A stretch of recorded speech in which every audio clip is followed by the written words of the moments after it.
I sat in the quiet waiting room of Carter and Reeves' law offices, heart thundering in my chest. My palms felt damp against the polished mahogany armrests of the antique chair. Earlier that morning, I had received a terse letter asking me to attend a meeting with a probate lawyer regarding the estate of my former neighbor, Evelyn Harper. We had drifted apart years ago, but news of her passing still shook me. When I stepped into the lawyer's office, I recognized the crisp lines of his dark suit and the faint scent of aftershave in the air. He gestured to the leather couch opposite his desk. "Why would she leave anything to you?" The lawyer smiled, tilting a thin envelope across the desk. My pulse skipped a beat as I noticed a set of old keys resting beside the envelope.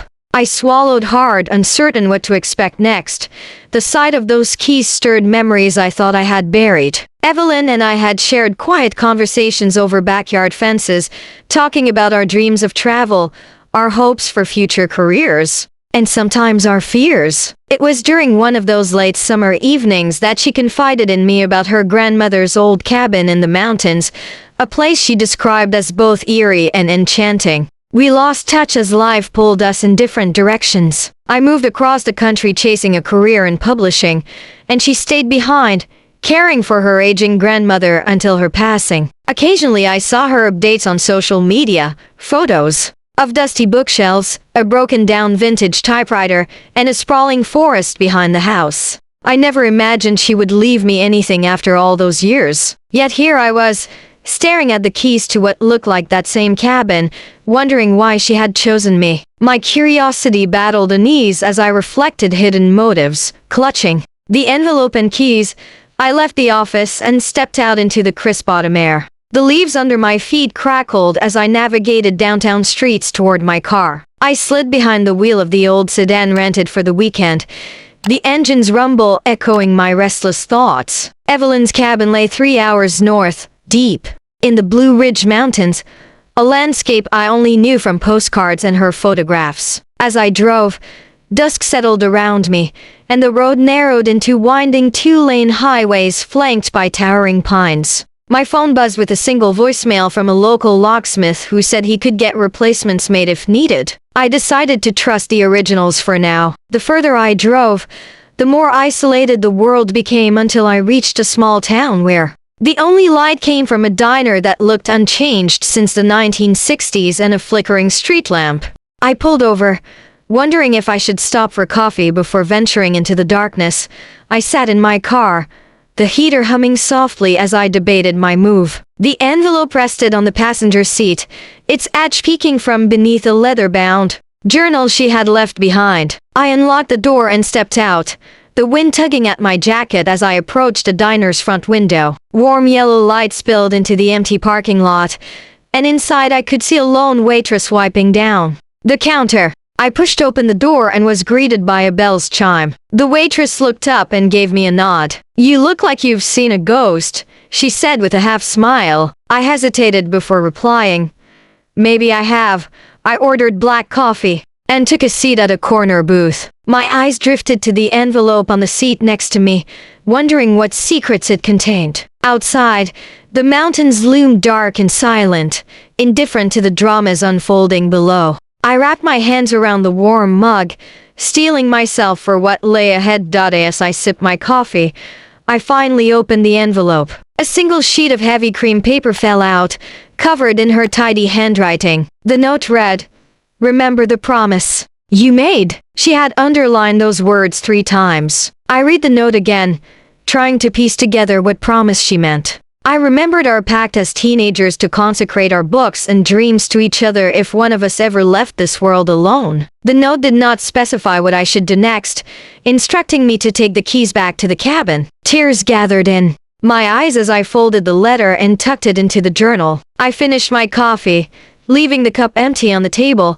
and stood. I placed the keys in my palm, feeling their cold weight, and decided it was time to honor our pact. I climbed back into the rented sedan and started the engine. The headlights cut through the darkness as I headed toward the mountain road. My mind raced with questions about what I would find at the cabin, and why Evelyn had trusted me with this responsibility. The envelope and the keys rested side by side on the passenger seat, symbols of a bond that death could not break. A tight knot formed in my stomach as the road climbed steeply into the forest. As the first stars appeared overhead, I focused on the road and braced myself for whatever awaited. I pulled off the mountain road and came to a stop in front of Evelyn's cabin. The structure looked even more dilapidated than her photos suggested. The paint was faded and peeling, its once white face now mottled gray and moss green from decades of neglect. A thin wisp of mist clung to the eaves of the steep roof as if the forest itself exhaled around the building.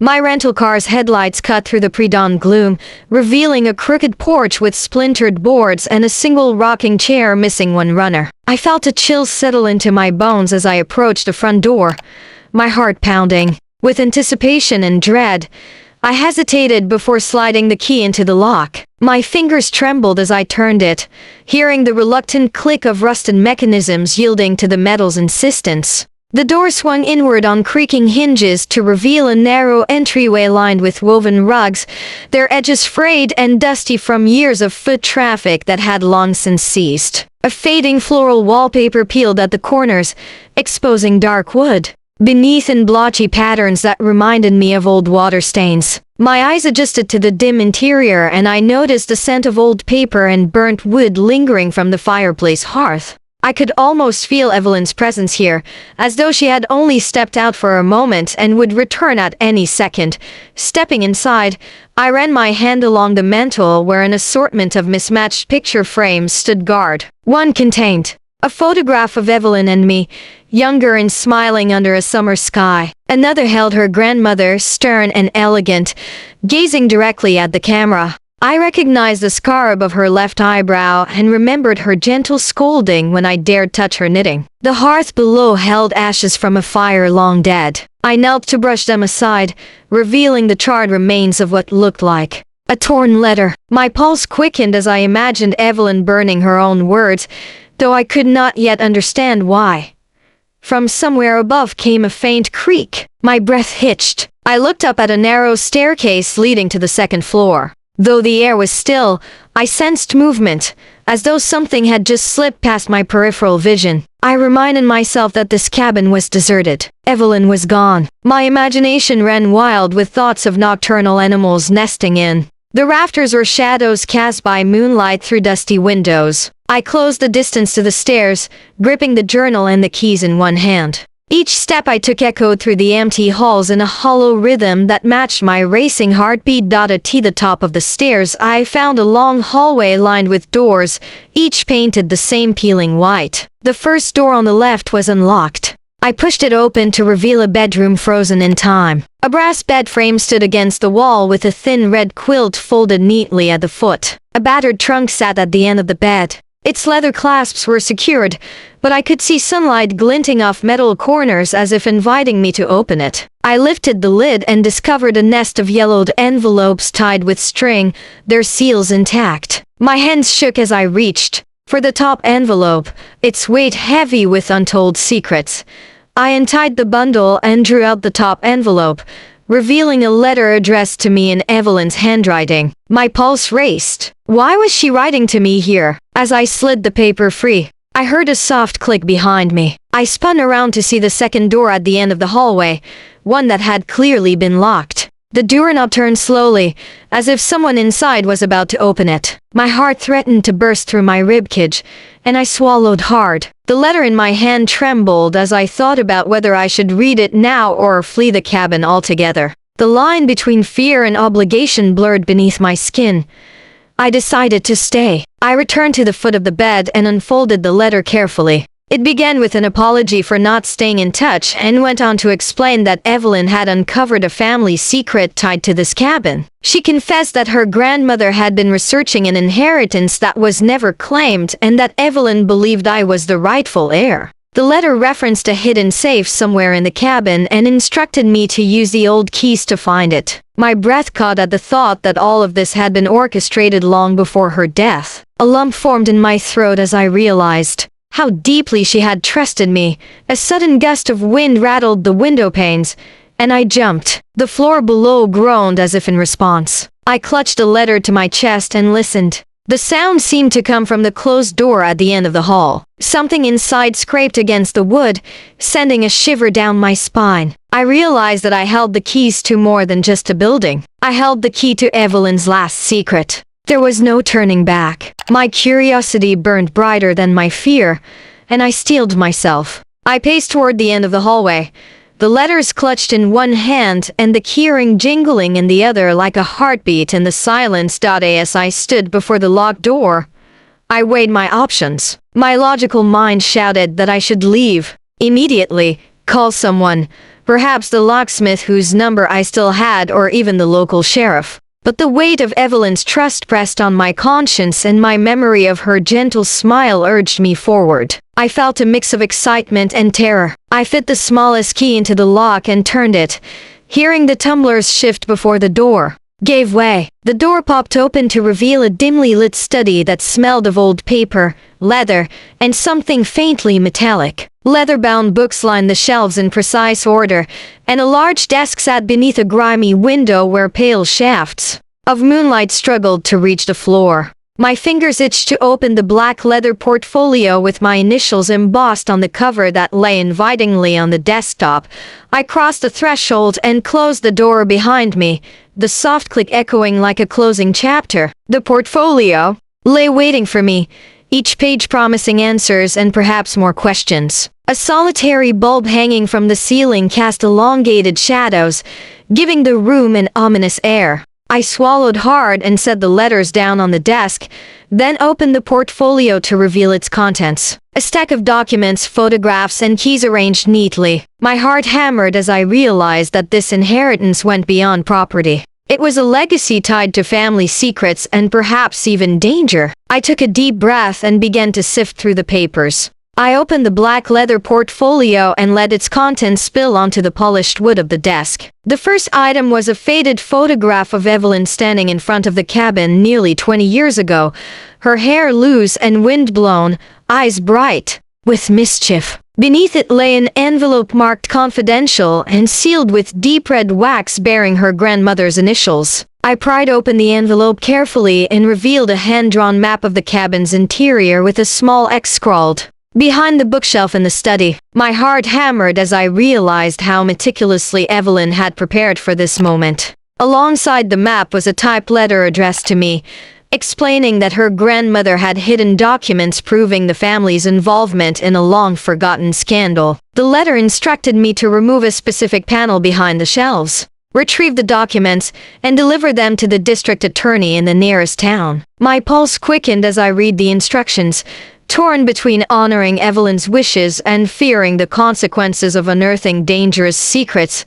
I lifted the map to the light filtering through the grimy window and traced the outline of the study walls with my finger. The shelf where the panel hid was marked with a small circle, almost imperceptible if one did not know where to look. My gaze darted around the room, taking note of the uneven floorboards and the dusty tomes that lined the shelves in no discernible order. Someone must have cared for these books long ago, but now they sat neglected, their pages brittle with age. I noticed a gap behind a row of leather-bound volumes near the far corner. I knelt and slid the books aside until I felt the smooth edge of wood different from the rest of the cabinetry. My breath caught as I recalled Evelyn's last words in her letter, "Remember to be brave." With trembling hands, I pressed my shoulder into the panel and heard the satisfying click of a hidden latch releasing. As the panel swung outward on hidden hinges, a shallow recess appeared, containing a slim wooden box bound with tarnished brass.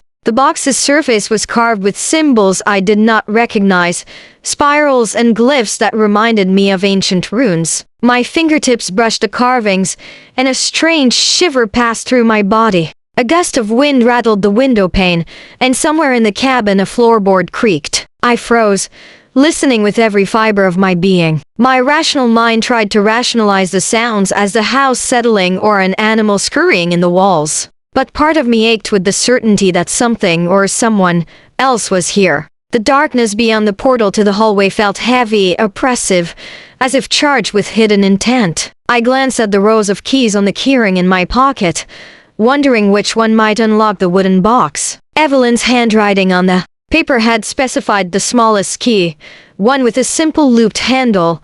I retrieved the key and inserted it into the tiny lock. The mechanism clicked open, and the box fell open to reveal a folded packet of papers and a delicate locket nestled in a bed of velvet. My breath caught as I lifted the papers. They were letters, legal documents, and ledger pages that chronicled years of illicit transactions. The writing was faint, but I could read entries describing bribes paid to obscure officials, shipments of contraband routed through the mountains, and references to names I recognized from local legends. At the bottom of one page was a signature. I knew too well the name of Evelyn's grandmother. It seemed she had orchestrated a covert empire long before Evelyn was born. A pang of guilt washed over me as I realized I was holding evidence that could shatter reputations and rewrite history. The locket was heavier than it looked. I opened it to find two tiny portraits, one of Evelyn as a child clutching her grandmother's hand, and the other of a man I did not recognize,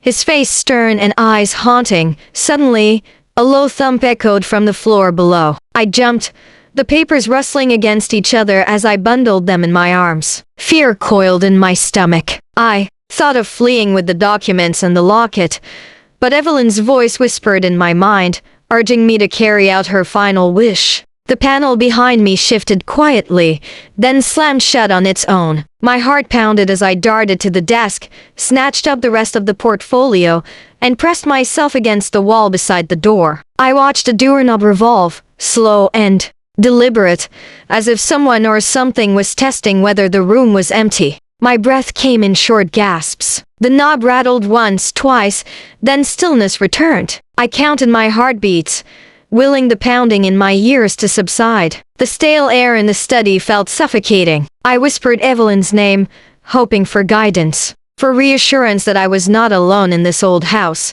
Steeling myself, I tucked the bundle of documents and the locket into my jacket. My eyes adjusted to the dim light as I crossed the threshold and closed the door behind me. I pressed my ear to the wood, half expecting more movement, but heard only the faint rustle of trees outside. The hallway was long and silent, punctuated only by the distant drip of water somewhere deep within the cabin. My footsteps echoed as I returned to the staircase, ascending to the landing that overlooked the floor. Each step felt heavier than the last, laden with the weight of secrets that could dismantle the lives of people I had never met. I paused at the top, looking back at the study door, knowing that behind it lay the past in all its tangled complexity. My resolve hardened. I would honor Evelyn's wish, deliver these papers to the authorities, and ensure that her grandmother's wrongs were exposed. It was the only way to repay the trust she had placed in me with her final gift. Back at the desk, I spotted a small leather-bound journal tucked beneath the portfolio. It was Evelyn's handwriting again, notes, observations, dates of meetings, and coded references to people involved in the scandal. Her last entry was dated 2 days before her death. It read simply, "The truth must come to light." I closed the journal gently and slipped it into my pack along with the other items. I paused, taking a deep breath as the gravity of my task settled in. I was holding a legacy of deceit and hope, bound together by Evelyn's unwavering faith in me. My heart ached with sorrow and responsibility. I had become the keeper of her secrets, and I would carry them to the end.